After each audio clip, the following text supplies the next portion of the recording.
There is a moment from June 1953 in the annex of Westminster Abbey. Princess Margaret reaches out and brushes a piece of fluff from Group Captain Peter Townsend's uniform. It lasts perhaps 2 seconds. Reporters are standing close enough to see it. For 12 days, the British press says nothing at all. Then a Sunday paper prints it and the whole world understands what it means. 2.5 years later, on the last day of October 1955, Margaret calls it off. She will not marry him. The statement goes to every newspaper in Britain, and Britain decides, almost immediately, who is responsible. The young Queen, the Church, the men in grey suits. For the next half-century, that is the version everyone repeats. It is in the books. It is in the documentaries.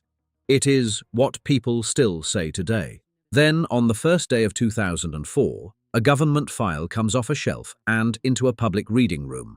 Inside, it is a plan. It is dated 1955. The Queen's own government wrote it. And it does not say no.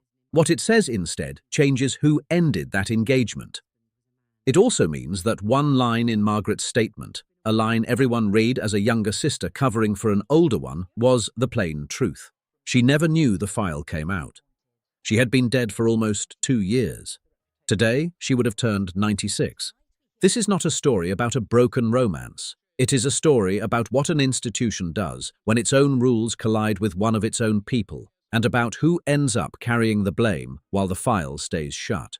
Princess Margaret, younger sister of the Queen of England, reached the crossroads of her romance with Group Captain and RAF hero Peter Townsend. Captain Townsend returned to England for several reunions with the winsome young princess, and the world awaited her decision. Faced with opposition of the church and her family to marriage with a divorced man, she chose duty before love. A monarchy cannot explain itself in real time. It does not publish its working. It makes a decision, releases one sentence, and then waits while the public writes in the reasons on its behalf. Margaret lived the rest of her life inside a version of events that the documents do not support. She had every opportunity to correct it. She never did. The distance between those two versions opens in the clock Margaret was working against, and it closes 18 days later. In one sentence, she wrote about herself that almost nobody believed, and that a government file would prove true long after she was gone. Margaret Rose was born at Glamis Castle on the evening of 21st August 1930, at 9:22 on a stormy Thursday. Her mother had gone home to Scotland for the birth. The Home Secretary attended, because that was still the practice. She was the first member of the royal family born in Scotland since 1600.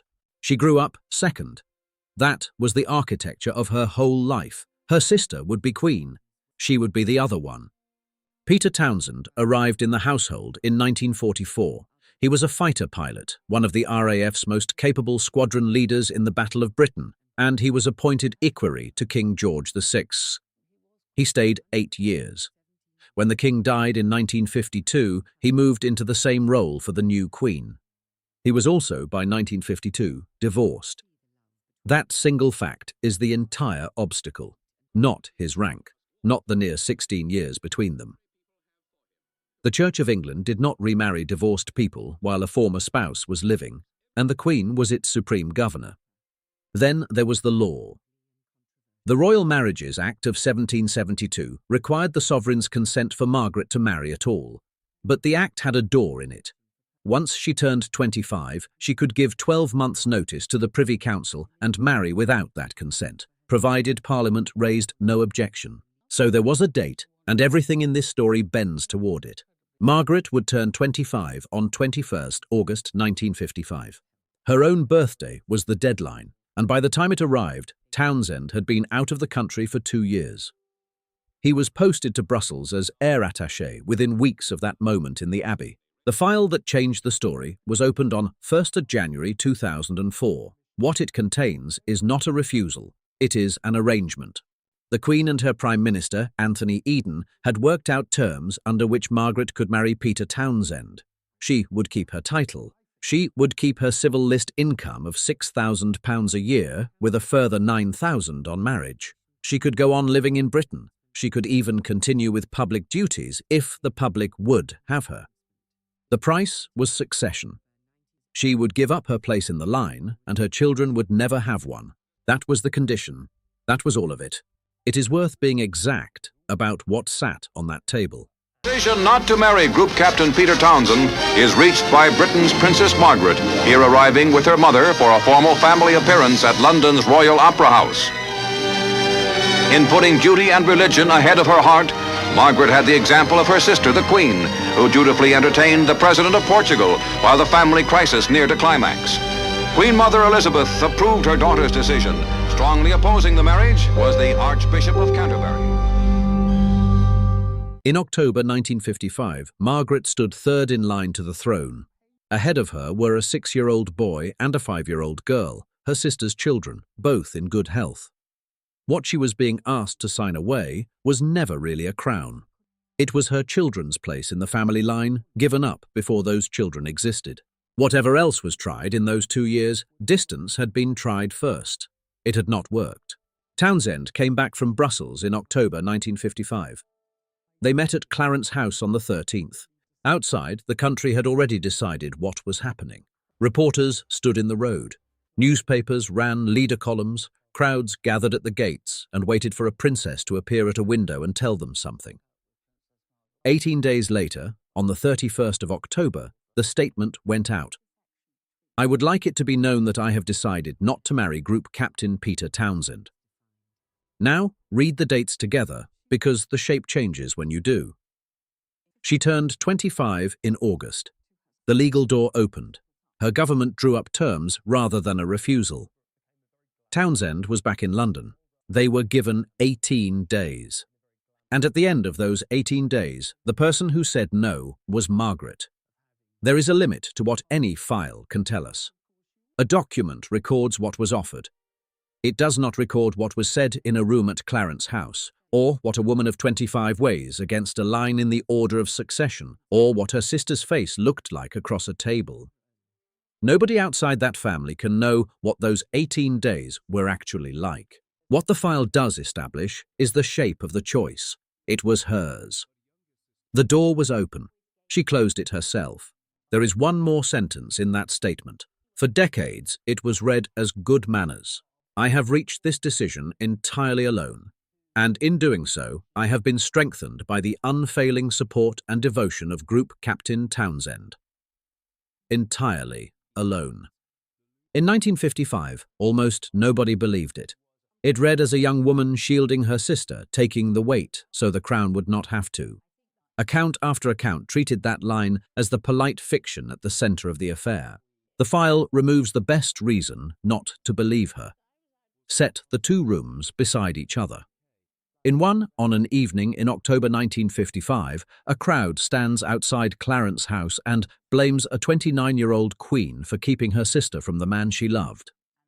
In the other, 48 years later, an archivist opens a folder and finds that same queen's government writing down exactly how it could be done. The crowd went home. The folder stayed shut. The wrong sister carried it, and Margaret never said a word. As late as 2016, the BBC was still putting it to readers as an open question.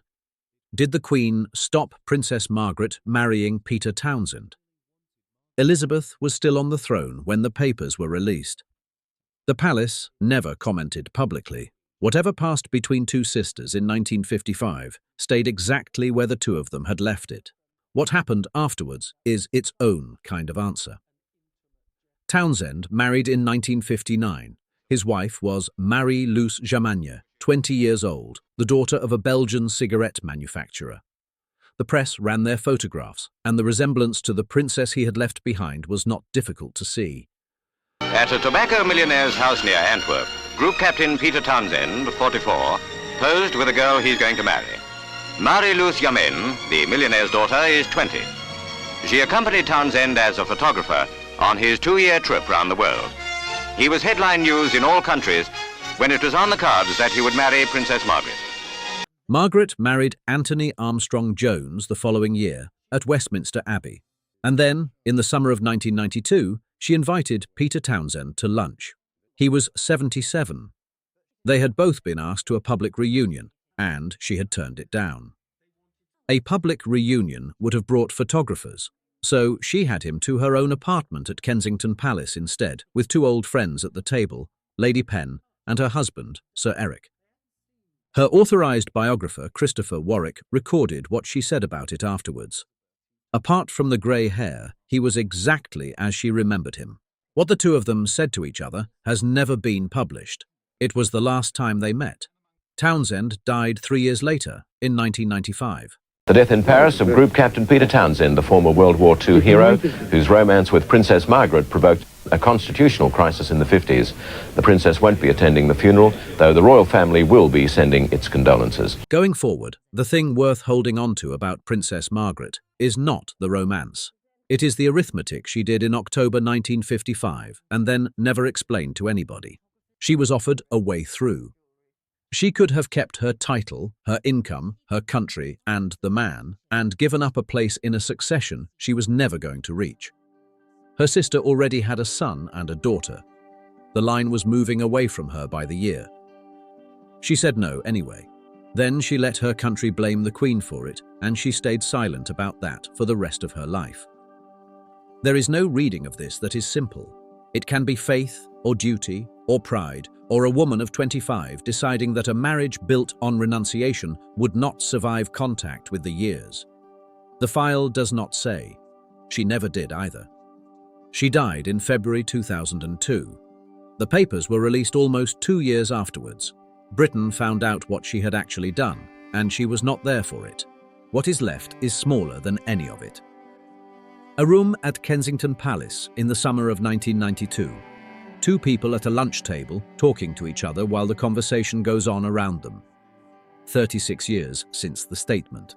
Grey hair and otherwise exactly the same.